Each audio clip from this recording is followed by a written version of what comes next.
जिसको सारा देश, सारा प्रबुद्ध जनमानस 3 काले कानून बता रहा था, जिसे किसान विरोधी कानूनों के रूप में सारा विश्व जान रहा था। अनंतो गत्वा लोकतांत्रिक शक्तियों की जीत हुई, किसानों की जीत हुई और उन शहीद किसानों की आत्मा की जीत हुई जिन्होंने इन 3 काले कानूनों के विरोध में अपना जीवन निछावर कर दिया और सरकार को ये 3 काले कानून वापस लेने पड़े।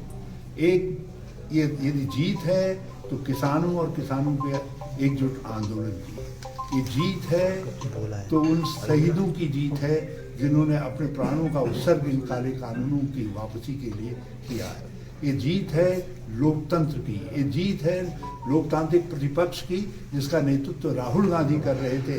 और मेरे लिए खुशी की बात है कहते हुए कि राहुल गांधी देश के पहले प्रतिपक्ष के नेता थे जिन्होंने इन कानूनों को काला कानून बताया, इनका विरोध किया और पंजाब और हरियाणा में ट्रैक्टर यात्रा निकाल करके विरोध की भावना को आगे बढ़ाया।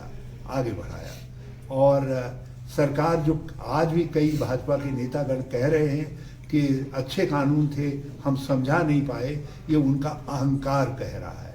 और लोकतंत्र में अहंकार नहीं चलता है, अहंकार को झुकना पड़ता है। पंजाब में जिस तरीके से कांग्रेस पुनः उभार पर है, उसके सत्ता में आने की पूरी संभावना बनी है, उस संभावना की भी ये जीत है।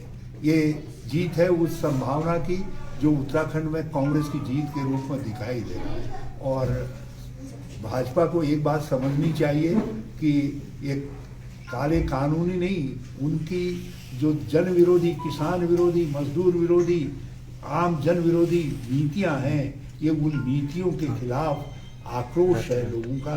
और वो आक्रोश 2022 में विधानसभा चुनाव में भी उनको पराजित करवाएगा और 2024 के लोकसभा चुनाव के लिए भी रास्ता बनाने का काम करेगा। सर, लगता नहीं है कि देर हो गई, कई किसान जो है अपना जान गंवा चुके हैं, देर हो गई? ये देर ही नहीं हुई, अंधेर भी हुआ है। आप ऐसा कानून बना रहे हैं जिस कानून को किसान कह रहा है ये हमको बर्बाद कर देगा, हमारे विरोध में है। सारा किसान एकजुट है, सारा प्रतिपक्ष एकजुट है, सारा प्रबुद्ध जनमानस एकजुट है, लेकिन आप हैं कहते हैं नहीं हमारी सोच सही है, बाकी तो सब गलत है। ये उस सोच की हार है। आप सर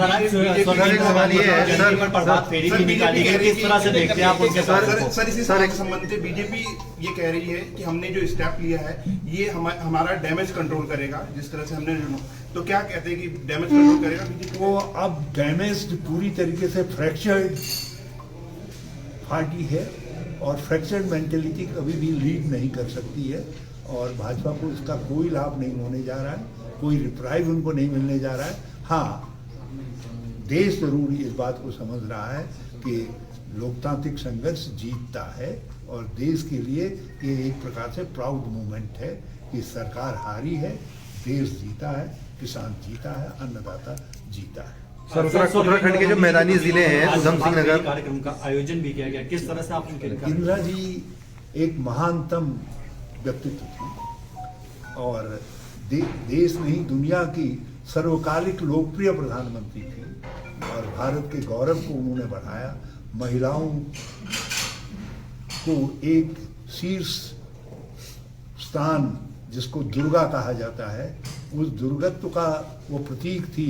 और ये मेरे भावना नहीं है, ये अटल बिहारी वाजपेयी जी के शब्द हैं संसद में, उन्होंने इंदिरा जी को दुर्गा कहा। तो ये ऐसी व्यक्तित्व थी इंदिरा जी जो देश की अखंडता एकता के लिए जिन्होंने अपने प्राण दे दिए। हम उनको सर नमन करते हैं। आज उनका जन्मदिन है। मैं सब महिला को और लोकतांत्रिक ताकतों को, सब लोगों को, कांग्रेस के लोगों को उनके जन्मदिन पर बहुत शुभकामनाएं, बधाई भी देता है। सर, उत्तराखंड परिवार, जिन परिवार के लोग मरे हैं, आप भारत सरकार से उन परिवार से माफी मांगने को कहते हैं और उनको उनके उन परिवार को माफी मांगनी चाहिए और उनको राष्ट्रीय परिवार का दर्जा दे करके, राष्ट्रीय शहीद मान करके उनको शहीद का दर्जा दिया जाना चाहिए। सर उत्तराखंड के उधम सिंह नगर में बड़ी संख्या में किसान हैं और खटीमा सीट पर भी बता रहे थे कि काफ़ी ज़्यादा दिक्कत मुख्यमंत्री को आ सकती है। आपको लगता है ये सब करने के बाद कुछ गेन करेंगे आप लोगों की कुमाऊं यात्राएं जो हैं वो कुछ उस पर असर पड़ेगा? इससे प्रतिपक्ष को और हौसला बढ़ा है, क्योंकि जब लोकतंत्र का हौसला बढ़ता है तो उससे विपक्ष का हौसला भी बढ़ता है और अहंकारी सत्ता का जो है हौसला घटता है। तो आज अहंकार की हार हुई है और लोकतांत्रिक शक्तियों की जीत हुई है। अच्छा, एक आप लोगों ने परिवर्तन यात्रा शुरू की हल्द्वानी से और वो मैदानी जिलों में ही सीमित रह गई। नहीं, क्या मैदानों पर फोकस है आपका इस बार उत्तराखंड में? जाइए, अभी हम जो है अभी पहाड़ों में भी निकाल रहे हैं, चल रहे हैं और 5 होंगे और सब विधानसभाओं में यात्रा निकलेगी। हमने रणनीतिक हिसाब से थोड़ा सा विलंब किया है इसको।